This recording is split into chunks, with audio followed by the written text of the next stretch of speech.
Bien, en nuestro 29º encuentro con, con Lucas 9, versículos 37 a 45, vemos el episodio del niño epiléptico y un nuevo anuncio de la pasión.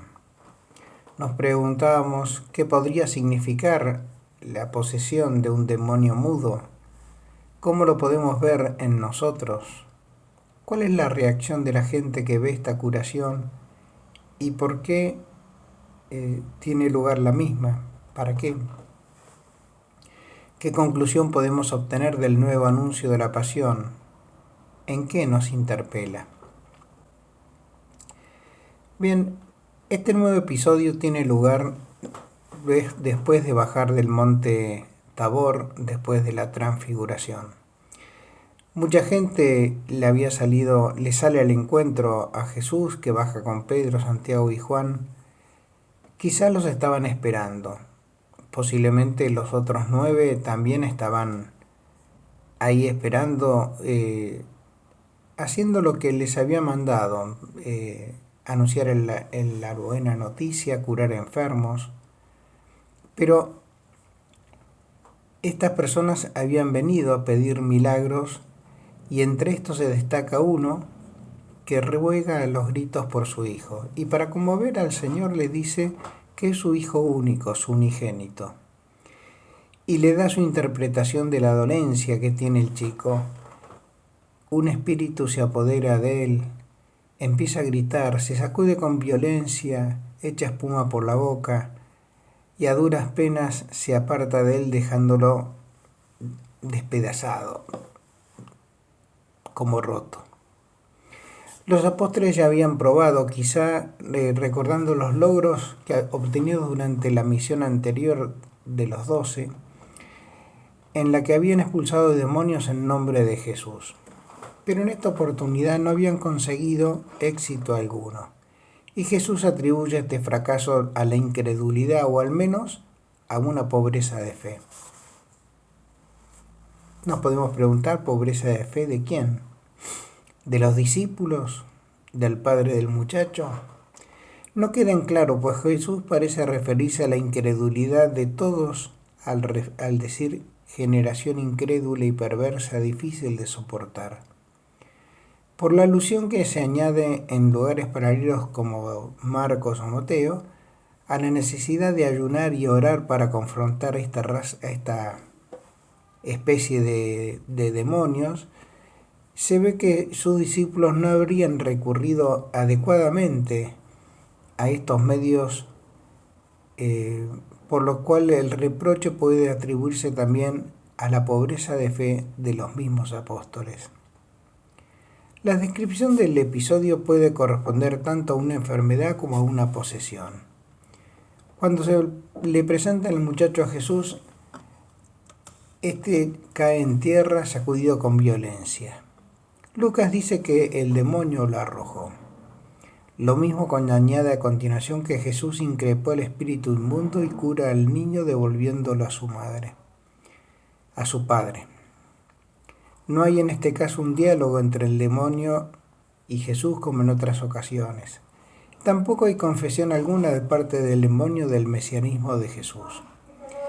En la versión de San Marcos habla claramente de un demonio sordo y mudo, lo que explicaría que no hable con Jesús. Además refiere que Jesús manda al demonio salir y no volver a entrar más en el muchacho. Y finalmente termina indicando la necesidad de recurrir a la oración para este tipo de combate espiritual y en particular para esta clase de demonios. La alusión al demonio mudo puede entenderse también a la mudez para con Dios, a la incapacidad de un rezo adecuado. Hay otro modo de mudez espiritual causado por el demonio, que es la dificultad de hablar cuando se debe hablar, a la vergüenza o a la timidez de decir la verdad, de abrir el alma con quien se debe abrir, al incapaz de comunicarse con quien hay obligación o necesidad de hacerlo. Es ese demonio mudo que impide tan a menudo pedir perdón al que se ha ofendido, o incluso interiormente uno puede estar arrepentido de la ofensa, y también el que dilata la comunicación entre los que, por otra parte, quizás se aman sinceramente. Es decir, pedir perdón y aprender a perdonar. Es un demonio finalmente que pone trabas al dirigido, que no consigue abrir su alma al confidente o a quien quiere hablar, sobre todo el que impide la confesión de una acción errada. Lucas añade una nota sobre el efecto que estas acciones del Señor causaban en los espectadores, quedando todos atónitos ante la grandeza de Dios. La expresión golpear significa haber recibido un choque mental sumamente fuerte. Por eso lo traducimos como un efecto, quedarse atónito, atontado. No sabían, por tanto, cómo colocar estas cosas dentro de su modo de pensar. Estaban aturdidos frente a la figura de Jesús y no atinaban a tomar una decisión correcta frente a Él, es decir, a entregarse completamente a esa persona que les hablaba de una manera diferente, abrirle su corazón de par en par. Con toda razón les valía el reparo triste del Señor, raza incrédula. Jesús aprovecha esta oportunidad para referirse nuevamente a su pasión y como acababa de bajar del monte donde había hablado de ella con Moisés y Elías, comenzando así la etapa final de su vida, directamente encaminada hacia Jerusalén y hacia un desenlace trágico. La relación que establece Lucas entre la maravilla del milagro que Jesús ha causado en los testigos, incluidos los discípulos, y el anuncio de la pasión, no es meramente accidental. Jesús anuncia su futura muerte a quienes se han quedado con la boca abierta por las obras prodigiosas, queriendo darles a entender de esta manera que va a cumplir su obra salvífica no por los milagros descollantes sobre la naturaleza, sobre demonios, sobre la enfermedad, sino a través de la oblación de su muerte, con una muerte dolorosa, con un aparente fracaso a nivel humano. No es, pues, en los portentos y acontecimientos extraordinarios que se han de poner las expectativas y a donde se han de buscar las acciones de Dios, sino en la humillación, en el abajamiento, en la humildad, en la cruz, en esa muerte por amor a Dios, en la muerte y el vencimiento del propio ego.